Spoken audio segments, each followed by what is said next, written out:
Good evening class.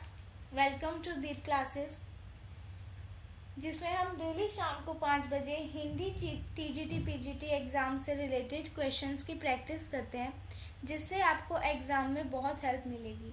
ये videos उन सभी बच्चों के लिए हैं जो किसी भी टीचिंग एग्ज़ाम के लिए तैयारी कर रहे हैं। जैसे अगर आपको डीएसएसबी, केवीएस या किसी अन्य स्टेट का टीजीटी पीजीटी एग्ज़ाम देना है, तो उन सभी के लिए ये वीडियो बहुत इम्पॉर्टेंट हो जाती है। डेली शाम 5 बजे की तरह आज भी आपके लिए इस चैनल पर एक वीडियो रेडी है। बिना देरी किए हम अपनी आज की वीडियो को स्टार्ट करते हैं। आज की वीडियो का हमारा पहला क्वेश्चन देखें। चंदायन किसकी रचना है? मुल्ला दाऊद, कुतुबन, मंजन या फिर जायसी? हम इस वीडियो में न केवल क्वेश्चन के आंसर को जानेंगे, बल्कि इसमें दिए गए चारों ऑप्शंस को डिटेल में जानेंगे। चंदायन की बात करें तो चंदायन जो है ये मुल्ला दाऊद की रचना है, ठीक है। और ये हिंदी साहित्य के सूफी प्रेमाख्यान काव्य की पहली रचना मानी जाती है, जो है चंदायन। इसमें हमें लौरिक और चंदा की प्रेम कथा देखने को मिलती है। अगर इसकी शैली की बात करें तो ये जो चंदायन है ये मसनवी शैली में लिखा गया है।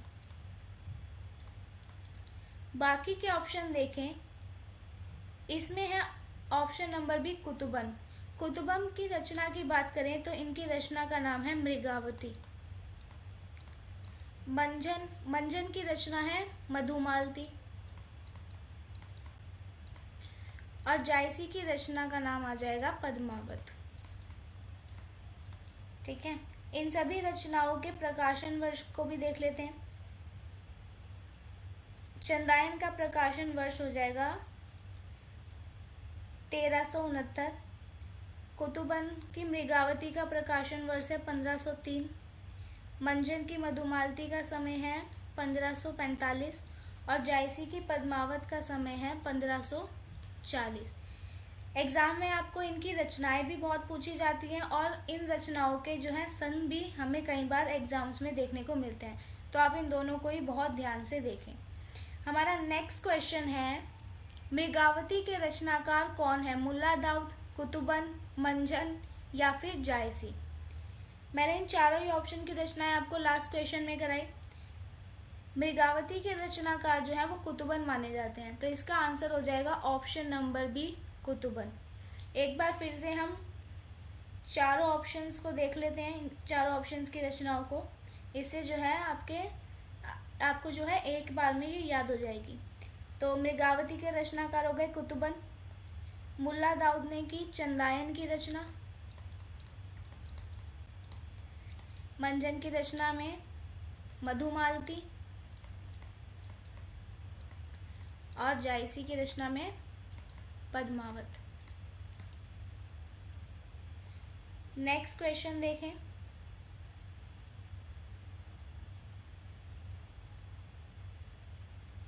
एक सेकेंड।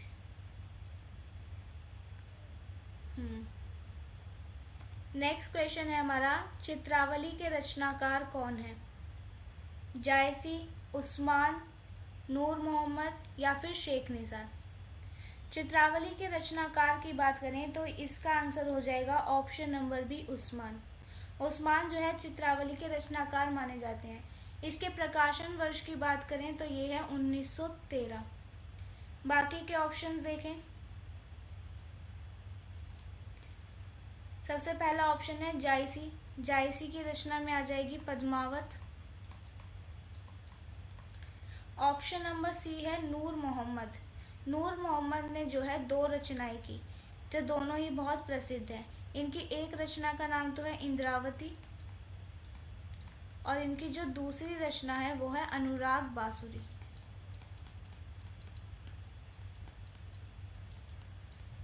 ये दोनों ही नूर मोहम्मद की रचना है, ठीक है। और ये जो अगर हम शेख नसीर की प्रसिद्ध रचना देखें तो इनकी जो प्रसिद्ध रचना है वो है यूसुफ जुलेखा।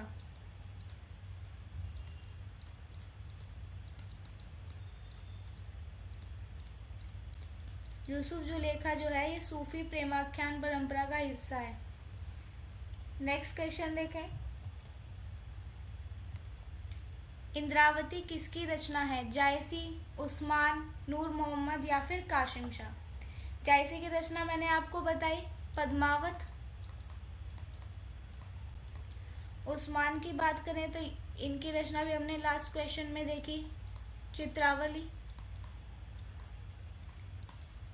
नूर मोहम्मद की भी मैंने आपको लास्ट क्वेश्चन में 2 रचनाएं बताई थी। एक तो मैंने आपको बताई थी अनुराग बासुरी,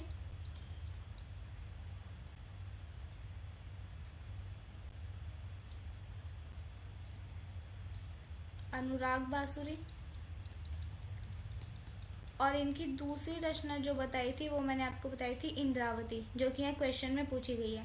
तो इंद्रावती जो है वो नूर मोहम्मद द्वारा रचित है। फोर्थ ऑप्शन की बात करें तो फोर्थ ऑप्शन हमें दे रखा है कासिम शाह। कासिम शाह की रचना की बात करें तो इनकी रचना है हंस जवाहिर। ये कासिम शाह द्वारा रचित है। इन चारों का समय देखें। पद्मावत का जो समय है, पेन चेंज करके बताती हूँ आपको। पद्मावत का समय है 1540, चित्रावली का 1613, अनुराग बासुरी का, ये लो इसका जो है आप मुझे कमेंट करके बताएंगे। मैं आपको यहाँ पे इंद्रावती का बता देती हूँ। इंद्रावती का जो समय है वो है 1744, और हंस जवाहिर के समय की बात करें तो ये हो जाएगा 1731। अनुराग बासुरी का मैंने आपको समय नहीं बताया, ये आप कमेंट करके मुझे बताएं। तब तक हम नेक्स्ट क्वेश्चन देखते हैं। हंस जवाहिर के रचनाकार कौन है? जायसी, उस्मान, नूर मोहम्मद या फिर कासिम शाह। ये चारों ही ऑप्शंस मैं आज की वीडियो में आपके साथ डिस्कस कर चुकी हूँ। मैंने आपको जायसी, उस्मान, नूर मोहम्मद और कासिम शाह इन चारों की ही रचनाओं के बारे में बताया है। तो ये जो हंस जवाहिर रचना है ये कासिम शाह द्वारा रचित है, जो इन्होंने 1731 ईस्वी में लिखी थी। और ये जो रचना है ये सूफी प्रेमाख्यान परंपरा का हिस्सा माना जाता है। नेक्स्ट क्वेश्चन देखें। रामलला नछहु किसकी रचना है? सूरदास, तुलसीदास, नंददास या फिर केशवदास। रामलला नछहु जो है तुलसीदास द्वारा रचित है। इसका आंसर हो जाएगा ऑप्शन नंबर बी, तुलसीदास। और ये तुलसीदास का एक लघु काव्य माना जाता है। इसकी भाषा की बात करें तो ये रामलला नछहु जो है अवधी भाषा में लिखा गया। तुलसीदास की अन्य रचनाओं की बात करें तो यहाँ पे देख लेते हैं हम तुलसीदास की रचनाएं।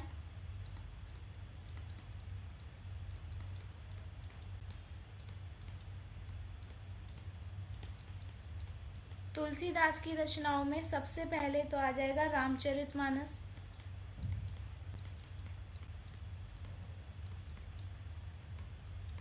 रामचरितमानस जो है भगवान राम के जीवन का विस्तृत वर्णन करती है। फिर है विनय पत्रिका। इसमें तुलसीदास ने भगवान राम के प्रति जो अपनी भक्ति और विनय है उसको व्यक्त किया है। फिर है कवितावली।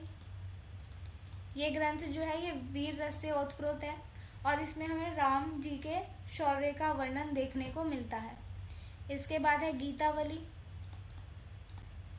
इसमें भगवान राम की लीलाओं का वर्णन किया गया है। फिर है दोहावली। इसमें जो है हमें नीति, धर्म, भक्ति और जीवन इन सभी के विभिन्न पहलुओं के दोहे देखने को मिलते हैं। इसके अलावा है बर्वे रामायण।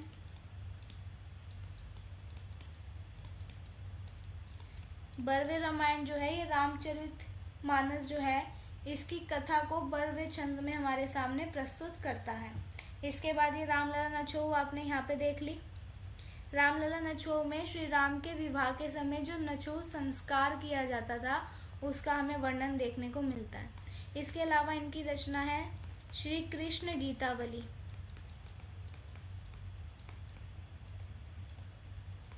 इसमें भगवान श्री कृष्ण की लीलाएं दिखाई गई हैं।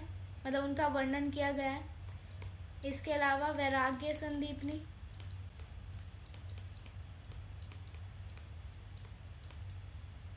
फिर है इनके जानकी मंगल, इसी के साथ पार्वती मंगल,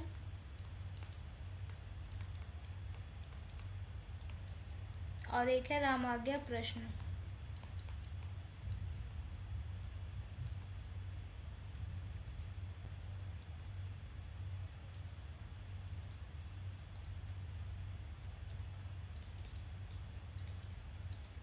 रामाज्ञा प्रश्न में जो है हमें राम भक्ति से जुड़े प्रश्नों का उत्तर दिया गया है।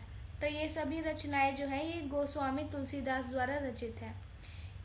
इनके बाकी के ऑप्शंस ये हम आगे देखते हैं। आगे क्वेश्चन में भी मैंने आपको ये नाम दे रखे हैं, तो वहाँ पे इनके बाकी के ऑप्शंस डिस्कस करेंगे। नेक्स्ट क्वेश्चन है हमारा, साहित्य लहरी किसकी रचना है? Option number A Tulsidas, option number B Surdas, option number C Kumbhan Das, या फिर option number D Krishnadas. Tulsidas की रचनाएं मैंने आपको बताई, उसमें हमने कहीं पर भी साहित्य लहरी नहीं देखा, तो इसका जो आंसर है वो हो जाता है ऑप्शन नंबर बी, सी या डी, इनमें से कोई है। साहित्य लहरी के जो रचनाकार माने जाते हैं वो है option number B Surdas.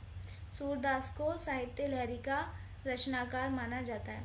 Surdas जो है भक्ति काल के प्रमुख कवि हैं और इनकी रचनाओं में हमें कृष्ण भक्ति देखने को मिलती है। सूरदास ने जो है 3 रचनाएं लिखी। एक तो है सूरसागर, एक है सूर सारावली, और साहित्य लहरी, जो कि आपसे ऑप्शन में पूछी गई है। ये तीनों ही रचनाएं जो हैं सूरदास की हैं। इन रचनाओं के बारे में जानते हैं। सूरसागर जो है ये सूरदास की सबसे ज़्यादा प्रसिद्ध रचना है। इसमें हमें श्री कृष्ण की बाल लीलाओं और भ्रमर गीत का वर्णन किया गया है। तो यहाँ पे मैं लिख देती हूँ भ्रमर गीत। भ्रमर गीत का वर्णन जो है सूरसागर में किया गया। सूर सारावली की बात करें तो इसमें जो है 1107 छंद है और ये एक विस्तृत होली गीत के रूप में जो है रचित है। इसमें हमें होली गीत देखने को मिलता है। साहित्य लहरी की बात करें तो इसमें पदों की संख्या है 118, जिसमें हमें रस, अलंकार और नायिका भेद इनका वर्णन देखने को मिलता है। एक हो गया रस, अलंकार, इसके साथ ही नायिका भेद। ठीक है, यह हमने जाना सूरदास की रचनाओं के बारे में। इसमें ऑप्शन नंबर सी दे रखा है कुंभन दास, इनको भी देखते हैं। कुंभन दास की रचनाएं नोट करें। कुंभन दास की रचनाओं में आ जाएगा भगवत लीला पद,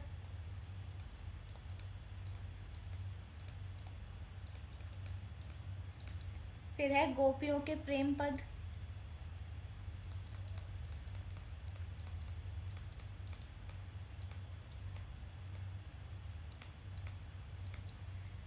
फिर उन्होंने कुछ श्रृंगारिक पद भी लिखे। गुरु भक्ति पद,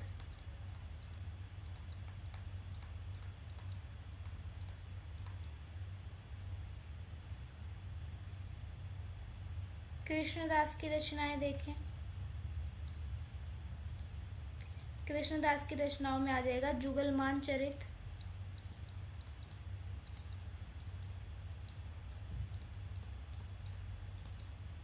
भ्रमर गीत, प्रेम तत्व निरूपण,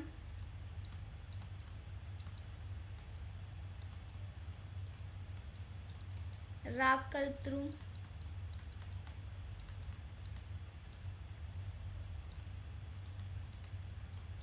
और एक आ जाएगा इनका राग रत्नाकर। ये रचनाएं जो हैं कृष्णदास द्वारा रचित है। नेक्स्ट क्वेश्चन देखें, भक्तमाल के रचनाकार कौन है? नाभादास, अग्रदास, प्रियादास या फिर तुलसीदास? इसका जो आंसर है वो हो जाएगा ऑप्शन नंबर ए, नाभादास। भक्तमाल नाभादास द्वारा रचित है। इसमें हमें जो है विभिन्न भक्तों के चरित्रों का वर्णन देखने को मिलता है। भक्तमाल के समय की बात करें तो इसका समय हो जाएगा 1585। इसमें हमें लगभग 200 भक्तों के चरित्रगान देखने को मिलते हैं, या 200 भक्तों का इसमें हमें वर्णन देखने को मिलता है। नाभादास ने भक्तमाल के अलावा एक और रचना की जिसका नाम है अष्टायाम। भक्तमाल और अष्टायाम, एक सेकेंड ये इरेज करके लिखती हूँ।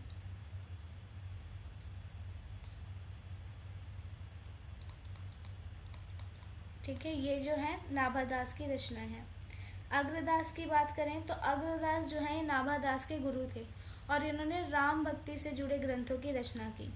अग्रदास की प्रसिद्ध रचनाएं देखते हैं। अग्रदास की प्रसिद्ध रचनाओं में आ जाएगा ध्यान मंजरी,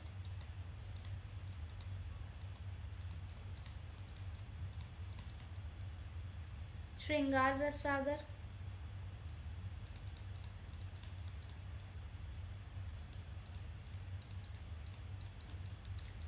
और है अष्टयाम।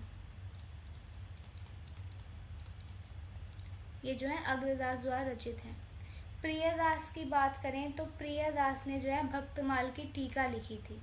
ये जो भक्तमाल है इसकी टीका लिखी प्रियदास ने। इन्होंने जो टीका लिखी उसका नाम था भक्ति रस बोधिनी।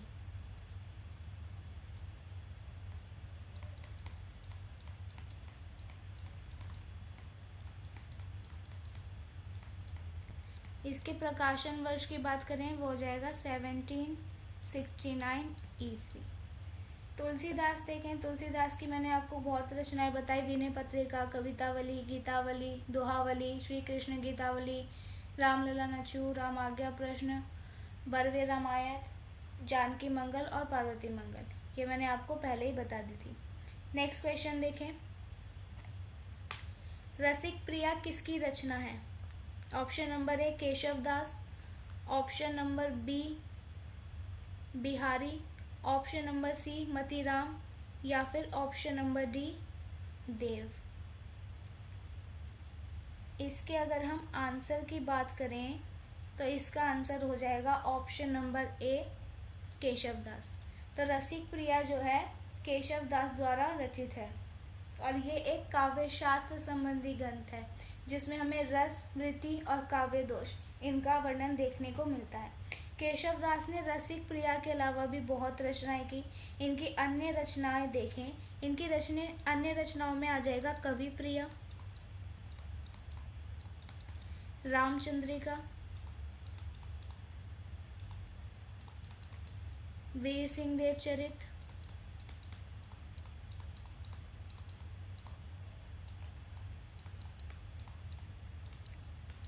रतन बावनी, विज्ञान गीता, जहांगीर जस चंद्रिका,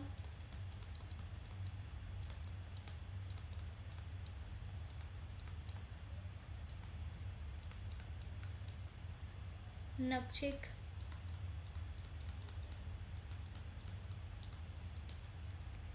और एक छंदमाला। ये सभी जो रचनाएं हैं ये केशव दास द्वारा रचित है। नेक्स्ट ऑप्शन देखें, option number B Bihari. Bihari की बात करें तो बिहारी की एकमात्र रचना है बिहारी सतसई,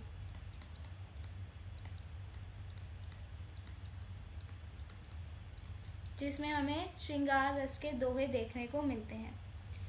ऑप्शन नंबर सी है मतीराम। मतीराम की प्रमुख रचनाएं देखते हैं। मतीराम की प्रमुख रचनाओं में आ जाएगा लक्षण श्रृंगार,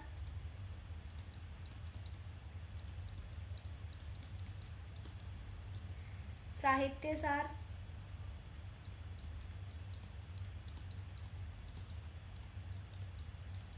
और रसराज। ये रचनाएं जो है मतीराम द्वारा रचित हैं। देव की रचनाएं देखें। देव की रचनाओं में आ जाएगा भाव विलास,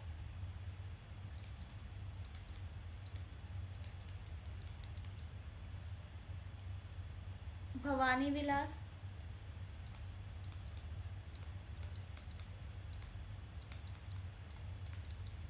काव्य रसायन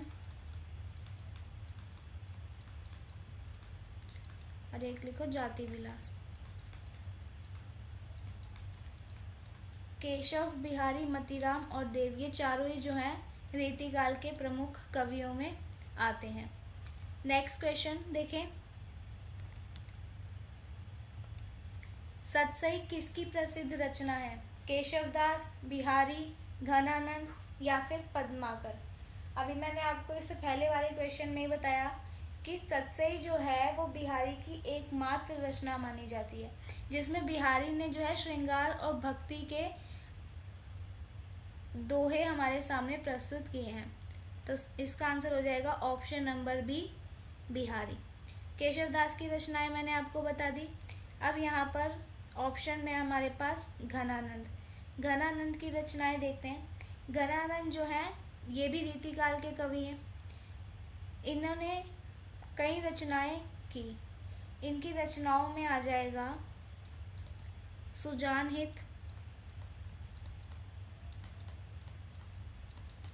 वियोग बेली,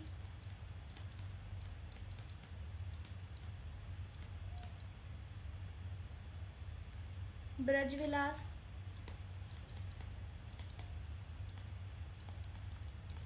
यमुना यश,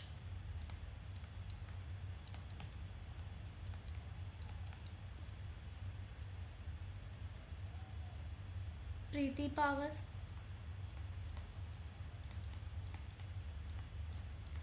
कृपाकंद। ये सब रचनाएं जो हैं घनानंद द्वारा रचित हैं। नेक्स्ट क्वेश्चन देखें।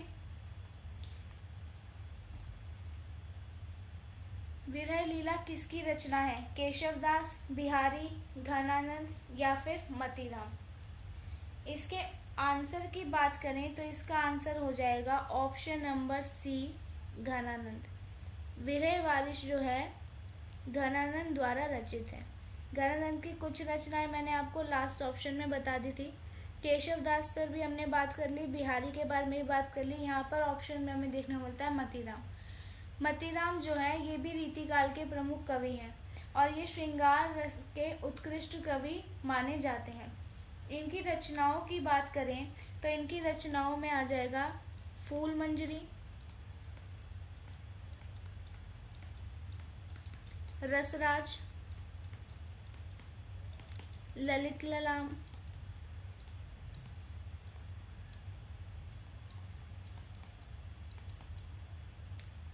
सतसई, अलंकार पंचाशिका,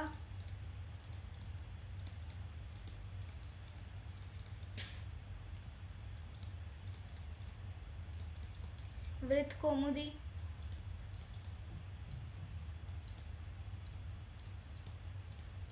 लक्षण श्रृंगार,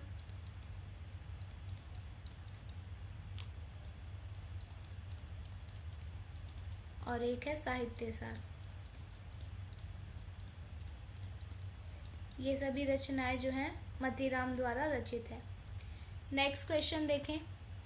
इश्कनामा किसकी रचना है? घनानंद, बोधा, ठाकुर या फिर आलम? इसके आंसर की बात करें तो इसका आंसर हो जाएगा ऑप्शन नंबर बी, बोधा। ठीक है, घनानंद की रचनाएं हम पहले डिस्कस कर चुके हैं। अगर हम बोधा की रचनाओं की बात करें तो बोधा की रचनाओं में एक तो इश्कनामा ही है और एक इनकी रचना है विरह वारिश। ये दोनों ही रचनाएं जो हैं बोधा द्वारा रचित है। ऑप्शन नंबर सी हम यहाँ पे देखते हैं जो कि है ठाकुर। ठाकुर ने भी दो रचनाएं की, जिसमें एक का नाम है ठाकुर ठसक और इनकी दूसरी रचना हो जाएगी ठाकुर शतक।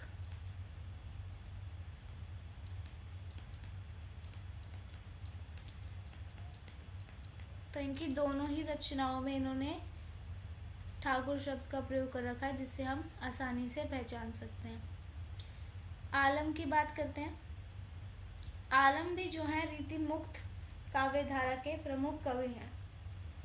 आलम की रचनाओं में आ जाएगा माधवानल कामकंदला,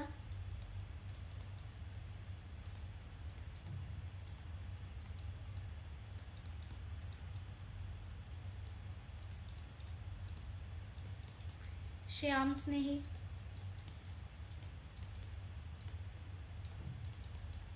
सुदामा चरित,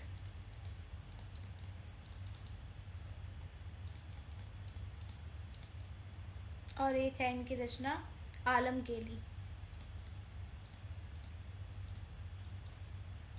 तो ये सभी रचनाएं जो है आलम द्वारा रचित हैं। नेक्स्ट क्वेश्चन है हमारा, ठाकुर ठसक किसकी रचना है? घनानंद, बोधा, ठाकुर या फिर आलम? तो इसका आंसर हो जाएगा option number C, Thakur. Thakur ठसक जो है ठाकुर द्वारा रचित है। नेक्स्ट क्वेश्चन, गंगावतरण के रचयिता कौन है? केशवदास, बिहारी, मतीराम या फिर जगन्नाथ दास रत्नाकर? आज ही की वीडियो में मैंने आपके साथ केशवदास, बिहारी और मतीराम इन तीनों को ही डिस्कस किया। ना तो ये केशवदास की रचनाओं में थी, ना बिहारी की रचनाओं में, ना ही मतीराम की रचनाओं में। तो अगर हम इन तीनों ही ऑप्शंस को अगर एलिमिनेट कर दें तो हमारे पास बचा ऑप्शन नंबर डी, जगन्नाथ दास रत्नाकर। तो गंगावतरण जो है जगन्नाथ दास रत्नाकर की रचना है। इनकी अन्य रचनाएं अगर हम देखें तो एक तो यही हमने गंगावतरण देखी, इसके अलावा इन्होंने लिखा उद्धव शतक, हिंडोला,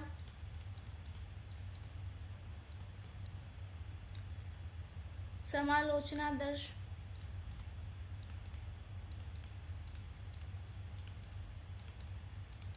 श्रृंगार लहरी,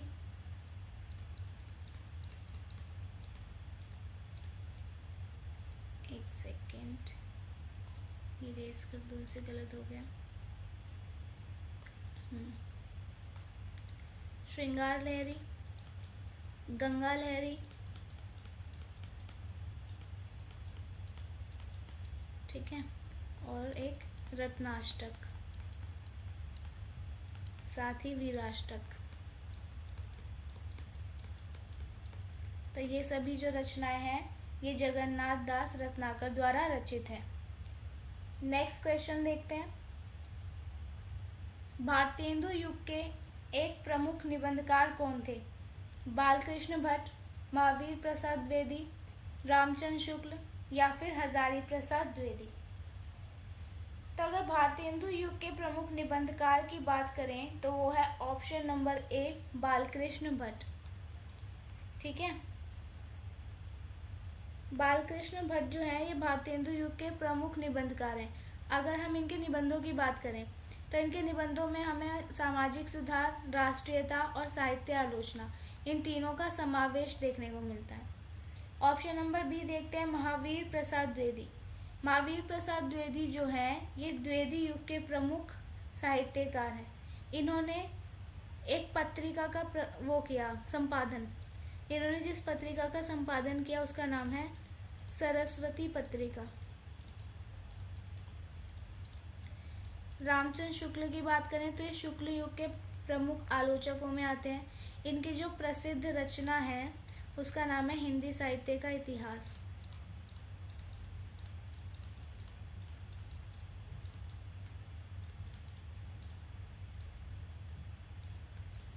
और अगर हम हजारी प्रसाद द्विवेदी की बात करें तो ये प्रसाद युग के प्रमुख साहित्यकार माने जाते हैं। इनकी प्रमुख रचनाएं देखें हजारी प्रसाद द्विवेदी की तो इसमें आ जाएगा बाण भट्ट की आत्मकथा,